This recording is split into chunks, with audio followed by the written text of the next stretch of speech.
ओम सर्वमंगलमंगले शिवे सर्वार्थसाधिके शरणे त्र्यंबके गौरी नारायणी नमोस्तुते।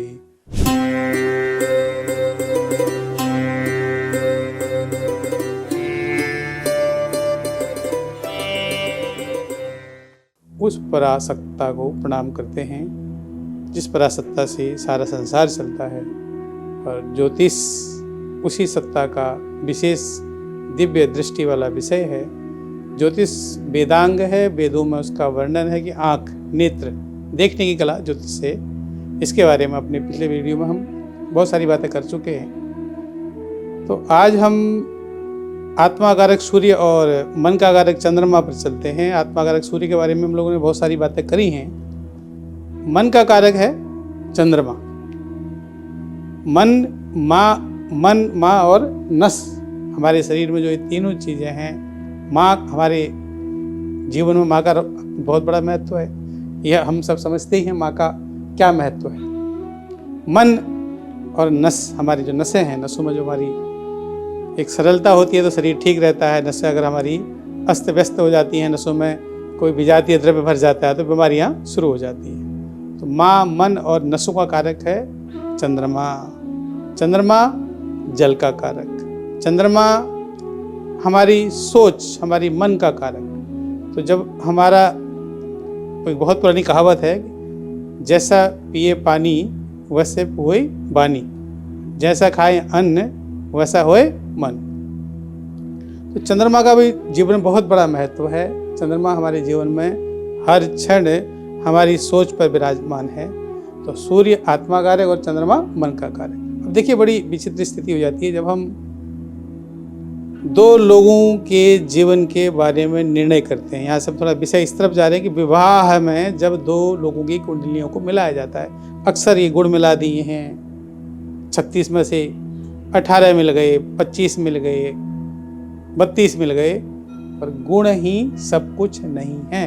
हमारा कहने का तात्पर्य है कि जब हम किसी कुंडली का मिलान करते हैं तो उसमें हमें क्या क्या चीज़ें देखनी है, किसी के जीवन के बारे में निर्णय करना। और बहुत आजकल बड़ा सरल सा विषय बना दिया है।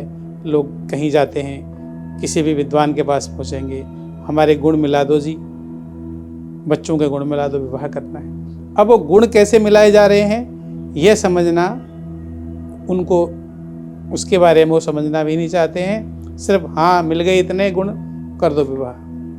अब यहाँ ये समझने की बात है कि क्या करा जाए, कैसे मिलवाए जाएं गुण।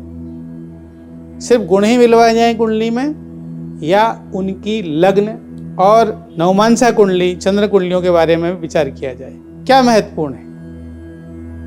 इस विषय को समझना है। इस विषय को समझेंगे तब हम जब ज्योतिष को जानेंगे। इसीलिए हम बार बार आपसे चर्चा कर रहे हैं कि ज्योतिष समझें। ज्योतिष को, ज्योतिष कोई किसी चिड़िया का नाम नहीं जो पहचान ली, देख ली, उड़ गई है, खा रही है, क्या बैठी है, नहीं। ज्योतिष एक बहुत ही गंभीर विषय है। हम किसी जगह गए और घंटे में, आधे घंटे में हमने थोड़ा बहुत पूछा या नाम शब्दों से गुण मिलाया और बोल दिया हाँ विवाह होगा, ठीक है। तो यहाँ पर ना बहुत सारी गलतियाँ हो जाती हैं। इन गलतियों को हम ना करें। इसलिए मैं बार बार कहता हूँ, ज्योतिष आपके जीवन के जीने के जो रास्ते हैं, जो तरीके हैं, उनको सुगम और सरल बना देती है अगर आप उसके अनुसार चलना आरंभ करें तो। कैसे करें? हर जगह, हर छोटी छोटी जगह में आपको वह सिखा रही, आपके साथ तो है ना, प्रकृति है, मगर हम उस प्रकृति के अनुसार नहीं चलेंगे तो हम अस्वस्थ हो जाएंगे, हमारे पर बीमारियां हम पर अपना राज करने लग जाएंगी।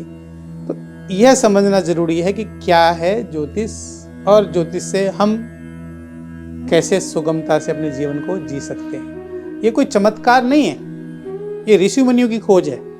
ये कोई जादुई चीज नहीं है कि छड़ी घुमाई और ग्रह अनुकूल हो गए, नहीं। यह समझना है, ये हमारी पारंपरिक परंपरा है।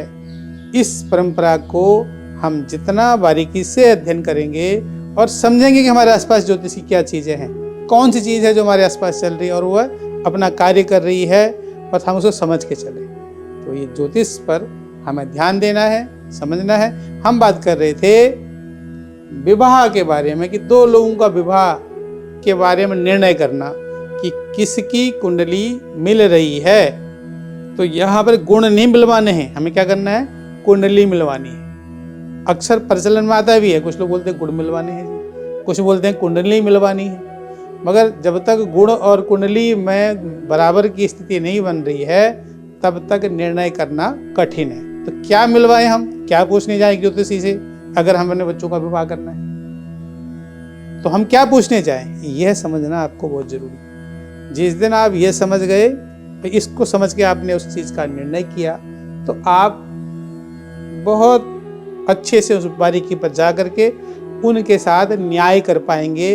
किनके साथ, जिन बच्चों को आपने जन्म दिया है, और जिन बच्चों की यदि आपकी बेटी है तो आपके लिए आप उसके लिए लड़का ढूंढेंगे, और लड़की है तो उसके लिए आप लड़का ढूंढ रहे हैं, और बेटा है तो उसके लिए कोई बहू यानी बेटी ढूंढ रहे हैं। दोनों बातें हैं, क्योंकि दो प्राणी जब एक जगह दो बच्चे इकट्ठे होकर चलेंगे तो तभी जीवन का एक जो संसार की यात्रा है उन दोनों की वह सुगम हो जाएगी। अब इसको मिलाना तो कैसे है समझना है, मगर इस विषय पर यह ध्यान देना है कि हम भी उसके बारे में जानें कि हमें पूछना क्या है। वह पूछना क्या है, यही एक महत्वपूर्ण विषय है। इसको समझने के लिए आपको हमारा ये प्रोग्राम, ये जो हमारा कार्य है जो हम सब कर रहे हैं, इसको समझना अत्यंत आवश्यक है। इसमें बारीकी में चलेंगे और समझेंगे तो आपको प्रश्न क्या करने हैं ये भी पता चलेगा, और उन प्रश्नों का उत्तर आता है उसको कैसे उस पर प्रक्रिया चलानी है ये भी आपको समझना पड़ेगा। जय माता की।